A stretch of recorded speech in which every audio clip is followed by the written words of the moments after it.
Mes amis, nous sommes au mois de Shevat. Le mois de Shevat, c'est le 11e mois de l'année biblique quand on commence à compter avec Nissan. Ok? Après le mois de Shevat, ça va être le mois de Hadar, qui est le dernier mois de l'année, le fameux mois de Purim.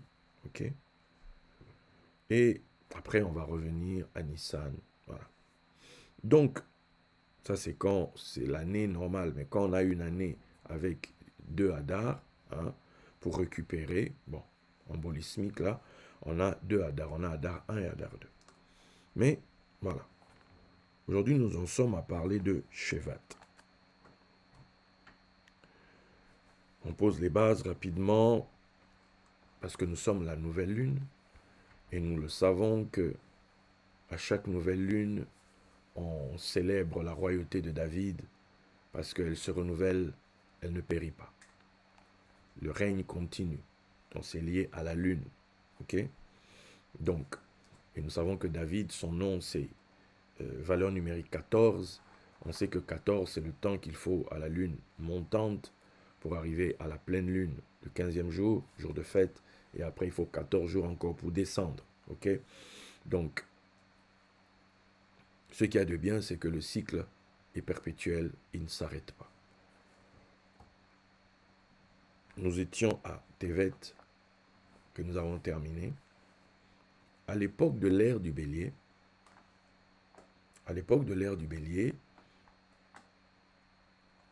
le mois de Shevat était lié à la tribu de Aser. Ok? Était lié à la tribu de Aser. Et le mois de Tevet, et vous savez comment on a défini Tevet, était lié à la tribu de Dan. Ok? Était lié à la tribu de Dan, laquelle tribu a pour enseigne, a pour drapeau, sur son drapeau, l'image du serpent. Ok? Je ne sais pas si je l'ai là. Je ne sais pas si je l'ai là.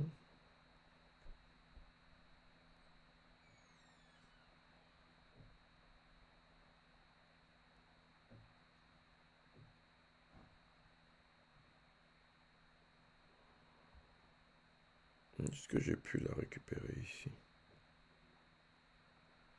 Bon, je n'ai pas l'impression. Je ne vais pas vous faire traîner comme la dernière fois.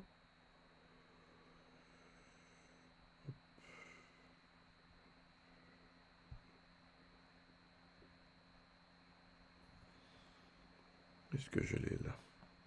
Donnez-moi une petite seconde. Une petite seconde. Una seconde. Non, je ne l'ai pas là.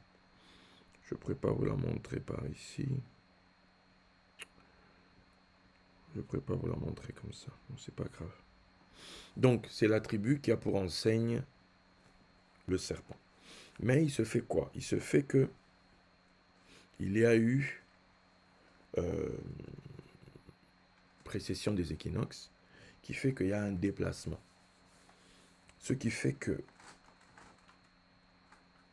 Shevat, on se retrouve avec le Capricorne, qui normalement, Capricorne, était dans Tevet, avec Dan.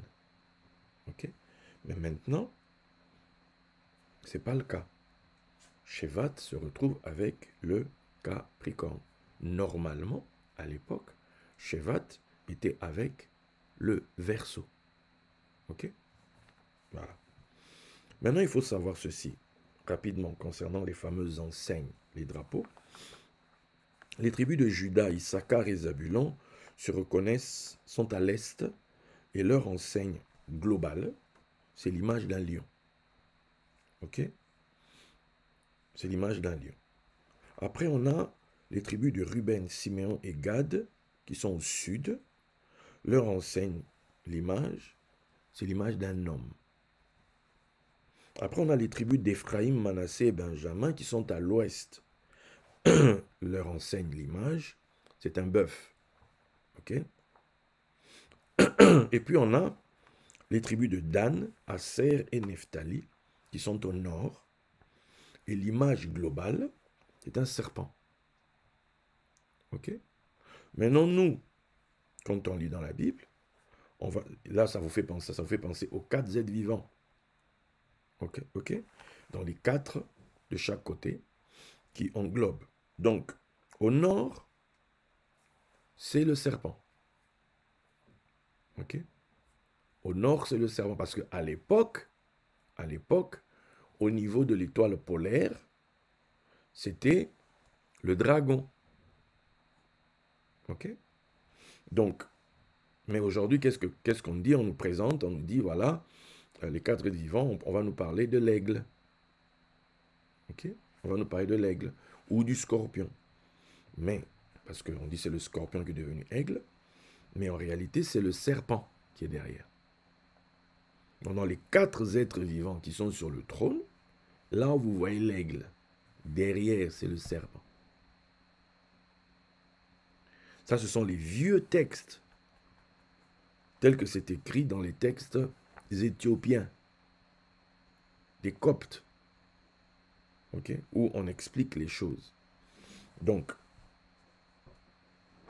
cette histoire du serpent, vous allez mieux la comprendre aujourd'hui. Parce que depuis Tevet, on a fait vraiment, Tevet même non, qui se lève à la fin avec Hanouka, on est allé avec, on a compris des choses. Donc aujourd'hui, on va poser une base qui, je pense, vous comprendrez encore mieux pourquoi on parle du serpent du Nakash. Donc vous voyez que quand ils ont écrit à l'époque de l'ère du bélier, Dan, enseigne serpent, était dans Tevet. Tevet,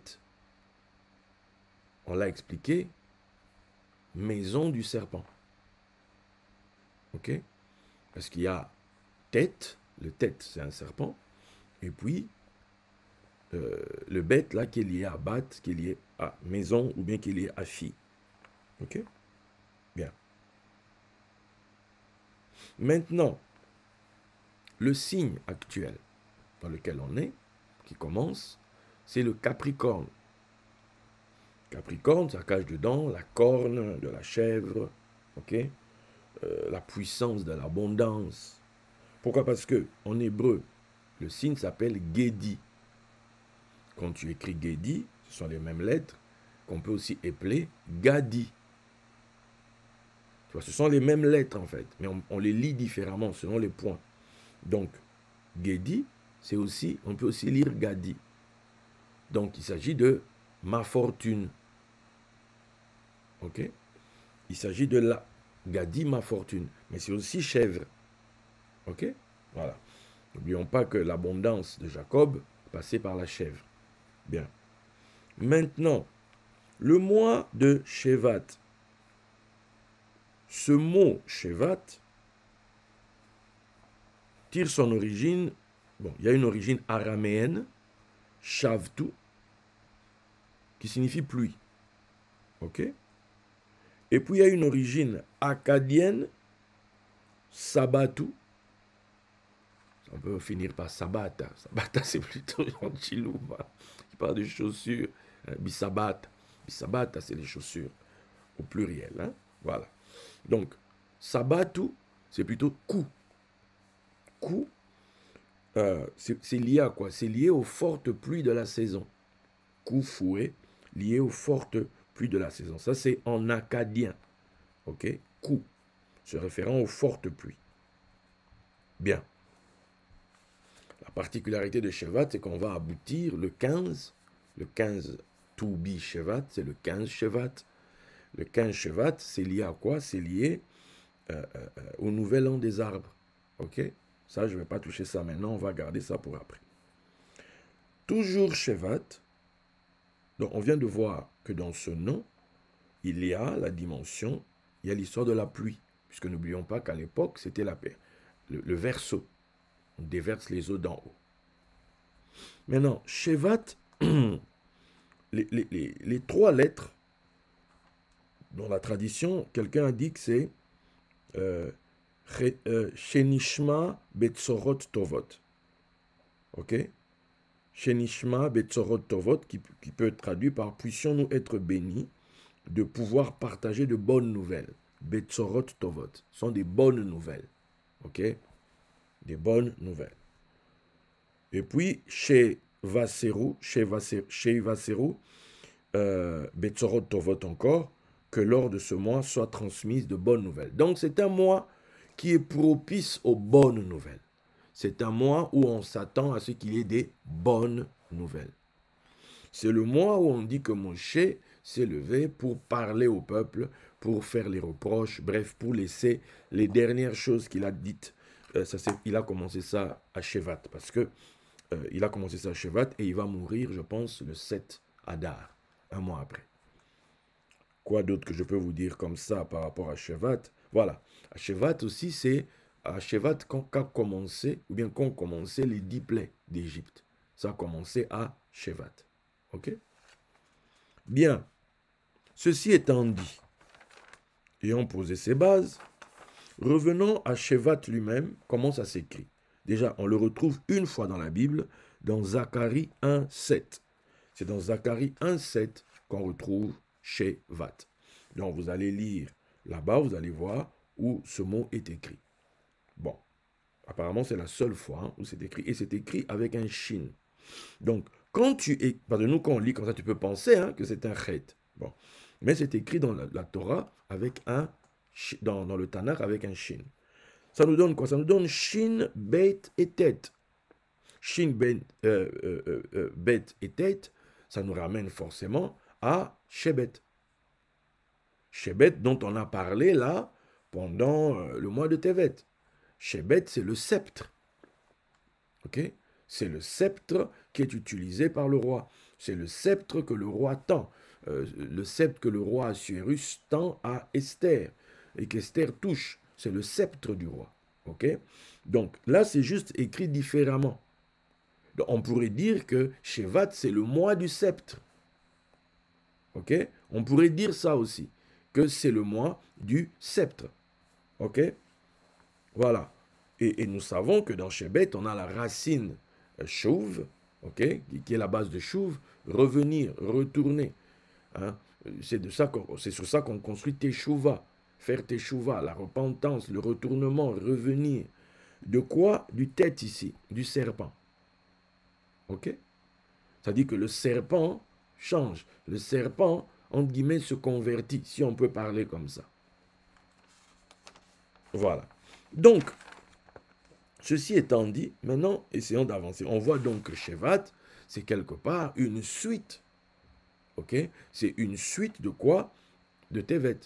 Bien sûr, déjà dans le temps, mais en plus du fait que les 3 tribus, Dan, Aser et Nephtali, sont toutes sous l'influence, disons-le ainsi, du serpent. Puisque ce sont les 3 tribus du nord. Ok? Donc, ces 3 derniers mois-là sont des mois liés au serpent. Et ce mois-ci, c'est une spécificité, c'est que c'est lié aux pluies. Les pluies qui descendent, les pluies. Or, quand on parle de pluie, on parle de bénédiction. C'est le signe de la bénédiction. Ok? Donc, quel lien y a-t-il entre le serpent et la bénédiction? Quel lien? Qu'est-ce qu'il vient faire là? Qu'est-ce qu'il vient faire? Donc, regardons dans Jean 3, 14 à 15. Jean 3, 14 à 15 dit ceci. Et comme Moïse éleva le serpent dans le désert, il faut de même que le Fils de l'homme soit élevé, afin que quiconque croit en lui ait la vie éternelle. Et comme Moïse éleva le serpent dans le désert, il faut de même que le Fils de l'homme soit élevé, afin que quiconque croit en lui ait la vie éternelle. Ok. Donc, et comme Moïse éleva le serpent dans le désert, ok, allons chercher là où Moïse fait ça. Donc, on va dans Nombre 21, 8 à 9. Et l'Éternel dit à Moïse, fais-toi un serpent brûlant et place-le sur une perche. Quiconque aura été mordu et le regardera conservera la vie. Moïse fit un serpent d'airain et le plaça sur une perche, et quiconque avait été mordu par un serpent et regardait le serpent d'airain conservait la vie. Waouh! Donc, entre guillemets, le fait de regarder le serpent, le fait de croire en ce que Dieu a dit de faire ici, en regardant le serpent, j'aurai la vie. Donc, il regarde le serpent pour vivre. Mais c'est le même serpent qui a mordu. C'est le même serpent qui est quelque part la cause du malheur. Comment maintenant il faut qu'on regarde encore un serpent et qu'on vive? Ok. Ok. Maintenant, puisqu'on parle de bénédiction, forcément quand on parle de bénédiction,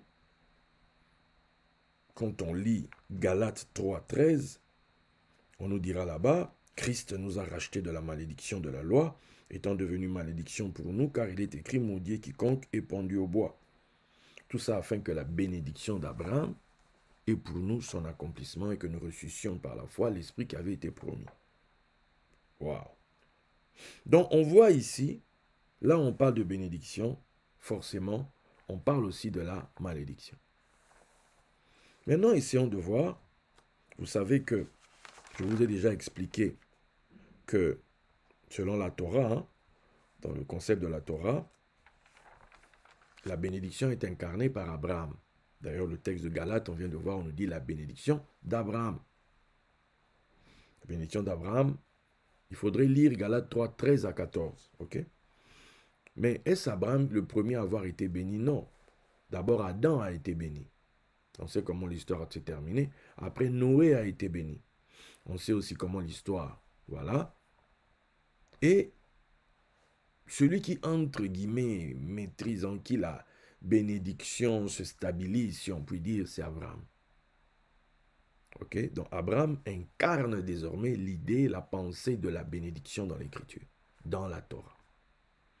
Et puis, on a le cas de David Améler. David, lui, incarne quoi? Il incarne la royauté. David incarne la royauté. Nous avons le cas, par exemple, on a parlé la dernière fois de, comment il s'appelle, Salomon, qui lui incarne la gloire. Richesse, gloire, ok, bon. Mais maintenant, la malédiction, qui incarne la malédiction? Si quelqu'un incarne la bénédiction, c'est que forcément, il y en a un qui incarne la malédiction. Qui incarne la malédiction? Donc, cherchons dans l'Écriture, qui est la personne qui... Bref, le premier à être maudit dans la Bible, c'est qui? Genèse 3, 14. L'Éternel Dieu dit au serpent, puisque tu as fait cela, tu seras maudit. Entre tout le bétail et entre tous les animaux des champs, tu marcheras sur ton ventre et tu mangeras de la poussière tous les jours de ta vie. Et tu réétudies en fait, même quand Dieu parle à l'homme, il dit, la terre sera maudite à cause de toi. En fait, l'homme en tant que tel, Dieu n'a pas dit, je te maudis. Non. Non. La personne qui a été maudite dans cette histoire, c'est le serpent.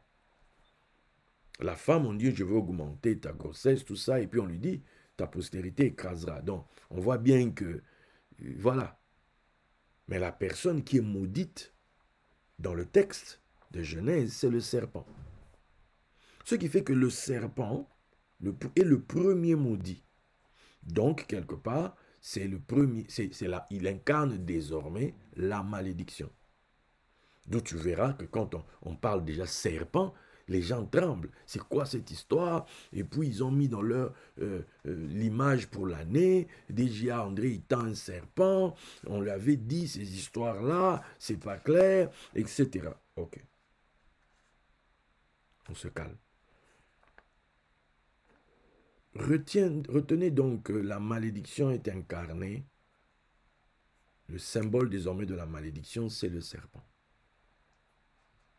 Ok.